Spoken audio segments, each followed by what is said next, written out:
Hello అందరికీ, నేను మీ Valli. Homely వంటలు ఛానల్కి స్వాగతం. ఈరోజు అయితే అందరి favourite the most cute sweet gulab jam రెసిపీతో మీ ముందుకు వచ్చేసాను. ఈ పండగకి ఈ రెసిపీ మీరు ట్రై చేస్తారని అనుకుంటున్నాను. Let's get in to the video. నేను అయితే ప్రతిసారి గులాబ్ జామున్స్ చేయడానికి ఎంటీఆర్ రెడీ మిక్స్ అయితే వాడతాను. మీరు ఏ బ్రాండ్ వాడతారో కింద కమెంట్ చేసేయండి. ముందుగా ఎంటీఆర్ రెడీమిక్స్ పౌడర్ని మనం ఒక బౌల్లో యాడ్ చేసుకోవాలి. ఈ బౌల్ని మనం తర్వాత షుగర్ యాడ్ చేయడానికి కూడా యూస్ చేస్తాము. సో ఈ బౌల్లో రెడీమిక్స్ పౌడర్ అనేది ఈక్వల్గా వేసుకోండి. ఎంత అయితే వేసుకుంటామో ఆ మెజర్మెంట్ బట్టి మనం తర్వాత షుగర్ కూడా యాడ్ చేసుకోవాలి. ఈ బౌల్లో తీసుకుంటే నాకు ఎగ్జాక్ట్గా 42 గులాబ్ జామున్స్ అయితే వచ్చాయి. బౌల్ మెజర్మెంట్ అనేది మీ ఇష్టం అండి. ఎక్కువ గులాబ్ జామున్స్ కావాలంటే పెద్ద బౌల్ తీసుకోండి, తక్కువ కావాలంటే చిన్నవి తీసుకోండి.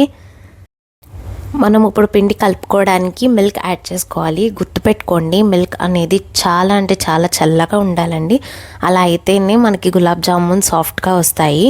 మిల్క్ కొంచెం చూసుకొని కొంచెం కొంచెంగా వేసుకొని యాడ్ చేసుకోవాలి. ఎందుకంటే మరీ ఎక్కువ మిల్క్ వేసేస్తే మనకు లూజ్ అయిపోతుంది. ఒకవేళ అలా లూజ్ అయిపోయింది అనుకుంటే మీరు మైదా కానీ కార్న్ఫ్లోర్ కానీ ఇలాంటివి ఏం యాడ్ చేయకండి. సో ముందే చూసుకొని యాడ్ చేసుకోవాలి. ఎందుకంటే మైదా కానీ కార్న్ఫ్లోర్ కానీ మనం యాడ్ చేసుకుంటే గులాబ్ జామున్స్ అనేవి అస్సలు సాఫ్ట్గా రావు, చాలా గట్టిగా ఉంటాయి. ఇంకా పిండి అనేది చపాతీ పిండి చేసుకుంటాం కదా, అంత సాఫ్ట్గా వచ్చేయాలి. ఆ తర్వాత 5 to 10 minutes కంపల్సరీగా పిండికి రెస్ట్ ఇవ్వాలి మనం. ఇప్పుడు గులాబ్ జామున్స్ కోసం షుగర్ సిరప్ చూసుకుందాము ఎలా చేసుకోవాలో. మనం గులాబ్ జామున్ రెడీ మిక్స్ ఏ బౌల్తో అయితే తీసుకున్నామో అదే బౌల్తో 2 bowls ఆఫ్ షుగర్ తీసుకోవాలి. అలాగే 2 bowls ఆఫ్ వాటర్ కూడా యాడ్ చేసుకోవాలి. ఇలాగా యాడ్ చేసుకున్న తర్వాత మధ్య మధ్యలో షుగర్ సిరప్ అనేది తిప్పుకుంటూ ఉండండి. జస్ట్ కొంచెం సేపు మాత్రం తిప్పుకుంటే సరిపోద్ది. మనకు షుగర్ అనేది కరిగేంత వరకు ఉంటే సరిపోతుంది. తీగపాకంలో అస్సలు చేసుకోకండి. వాటరీ కానీ ఉండాలి. ఎందుకంటే తీగపాకంలో చేసుకుంటే కనుక మనకి ఫర్దర్ 2 to 3 daysలో రన్నీగా ఉండదు. సిరప్ అనేది గట్టిగా అయిపోయి గులాబ్ జామున్స్కి అతుక్కున్నట్టు ఉంటుంది. మనకి తినడానికి కూడా అంత బాగోదు. సో షుగర్ సిరప్ మనకి షుగర్ అనేది కరిగేంత వరకు ఉంటే సరిపోతుంది. వాటరీగానే ఉండాలి కన్సిస్టెన్సీ అనేది. వాటర్లో షుగర్ మొత్తం కరిగిపోయిన తర్వాత 2 నుంచి 3 యాలకులు తీసుకొని దంచుకోవాలి. ఒకసారి ఇలా చెక్ చేసుకొని చూసుకోండి షుగర్ అనేది ఎలా ఉంది, అంటే తీగ పాకంలా ఉందా, రనీగా ఉందా, ఇలా వాటరీగానే ఉండాలి. ఆ తర్వాత షుగర్ సిరప్లో మనం యాలకులు వేసేసుకోవాలి. వేసుకున్న తర్వాత షుగర్ సిరప్ అనేది మనకి పూర్తిగా చల్లారిపోవాలి. ఇంకా స్టవ్ ఆఫ్ చేసేసుకొని షుగర్ సిరప్ని సైడ్కి పెట్టేసేయండి. ఇప్పుడు గులాబ్ జామున్స్ రౌండ్గా పర్ఫెక్ట్గా ఎలా చేసుకోవాలో చూసుకుందాం. ఫస్ట్ గీని మన అరచేతుల్లో అప్లై చేసుకోవాలి. చేసుకున్న తర్వాత ఒక కొంచెం పోర్షన్ తీసుకోవాలి. పిండిలో నుంచి తీసుకొని బాగా ఒత్తి పెట్టి రౌండ్గా చేసుకోవాలి. మనం ఎంత బాగా ఒత్తి పెట్టి రౌండ్గా చేస్తే అంత సాఫ్ట్గా వస్తాయి గులాబ్ జామున్స్. అలాగే మనకి లోపల కూడా ఈక్వల్గా ఫ్రై అవుతుంది.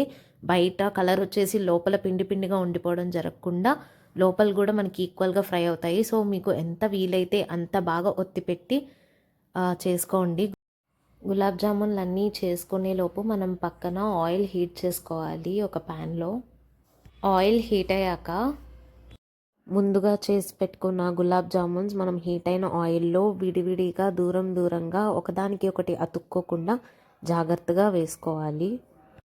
మీరు గులాబ్ జామున్స్ చేసుకున్నప్పుడు చిన్న సైజులో చేసుకున్నా పర్లేదు. ఎందుకంటే మనం ఆయిల్లో వేసినప్పుడు చూసారు కదా, నేను చేసుకున్నవి చిన్న గులాబ్ జామున్స్ అయినా ఆయిల్లో వేసుకున్న తర్వాత అవి ఉబ్బాయి. అలాగే మనం షుగర్ సిరప్లో వేసుకున్న తర్వాత కూడా కొంచెం ఉబ్బుతాయి. So no problem.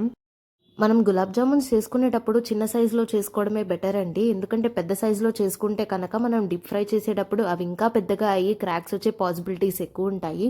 సో మీరు గులాబ్ జామున్స్ మినిమల్ సైజులో చేసుకోవడమే బెటర్ అండి. ఇలా గోల్డెన్ బ్రౌన్ కలర్ వచ్చిన తర్వాత గులాబ్ జామున్స్ తీసి 5 minutes సైడ్కి పెట్టి వేడిగా ఉన్నప్పుడే గులాబ్ జామున్స్ మనం తీసుకువెళ్ళి షుగర్ సిరప్లో వేసేసుకోవాలి. షుగర్ సిరప్ అనేది చల్లగా ఉండాలి, గులాబ్ జామున్స్ వేడిగా ఉండాలి. ఇలా చేయడం వల్ల గులాబ్ జామున్స్ బాగా అబ్జర్వ్ చేసుకుంటాయి సిరప్ని. ఇప్పుడు చూడండి, నేను గులాబ్ జామున్స్ స్మాష్ చేసి చూపిస్తున్నాను. నాకు లోపల కూడా ఎంత ఈక్వల్గా ఫ్రై అయిందో. ఇప్పుడు గులాబ్ జామున్స్ని షుగర్ సిరప్లో వేసేసుకోండి.